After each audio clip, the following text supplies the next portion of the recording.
কি আশা বলতো? ভাইরাল হওয়ার। তো বুবুর ভাইরাল হওয়ার অনেক আশা, অনেক আগের থেকে। ইগল, টিকটক, লাইকি, চিকি সব কিছু ট্রাই করে এসেছে, তাই তো নাকি? ভুল বলছি? একদম ঠিক। তো অনেক আগের থেকে আমাকে ফলো করে, কমেন্ট বক্সে এবং আমার মেসেজ করে বলে যে আমারও ভাইরাল হওয়ার খুব ইচ্ছা, আমাকে একটু ভিডিও বানিয়ে দেবে। তো ভাইরাল তালতলাতে এসে দেখা হয়ে গেল। বুবু বলছে আমি কি বলবো, তুমি আমার হয়ে বলো। তা আমার ডায়লগটা একটু কপি করে ওনাকে দিলাম। একটু সাপোর্ট করো, একটু ভালোবাসা বেশি দিও। করে ভালোবাসা দাও। তাও উনিও একটা ইউটিউব চ্যানেল আছে। তোমার আইডি নাম কি? তোমার আইডির নাম কি? ঈশা রায়কে একটু ভালোবাসা দাও। তা আমার বাড়ি হচ্ছে কৃষ্ণনগর। তা আমি ভাইরাল তালতলায় এসেছি, খুব সুন্দর জায়গা। তা আমি আমাকেও যেন ভালোবাসা দিয়েছো, যেন ঈশা রায়কেও একটু ভালোবাসা দাও।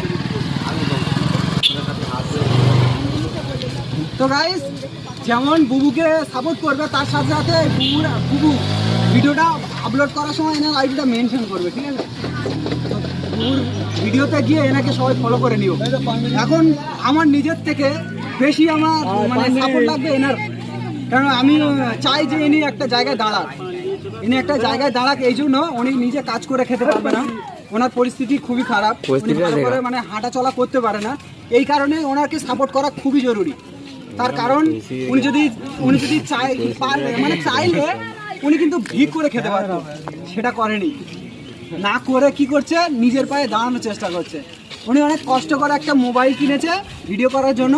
তো ফাইনালি মোবাইলটা কেনার পরে ভিডিওতে এসেছে, ভিডিও করছে, ভিডিও বানাচ্ছে। আর তোমরা প্রচুর পরিমাণ সাপোর্ট করছো। তো ওনার আইডিতে ফলোয়ার্স খুবই কম ছিল। এই ভাইরাল তালতলা এর আগে এসেছিল একবার, আসার পরে তোমরা এত পরিমাণ ভালোবাসা দিয়েছো, মানে ভাই তো কি বলবো, ঘন্টায় ঘন্টায় আমার কাছে ফোন করছে আমি আবার যাব। তো ওইটা আরও দেখিয়ে দাও তোমরা কতটা পরিমাণ ভালোবাসতে পারো। তো তোমরা ভালোবাসা বারুইপুর ক্যানিংয়ের মানুষ যত আছো সবাই ভাইকে ফলো করো। তার সাথে সাথে আমাদের বুবুরও ভাইরাল হওয়ার ইচ্ছা, বললাম। চলো ওনাকেও একটু সাপোর্ট করো সবাই। চলো আজকের মতো বাই।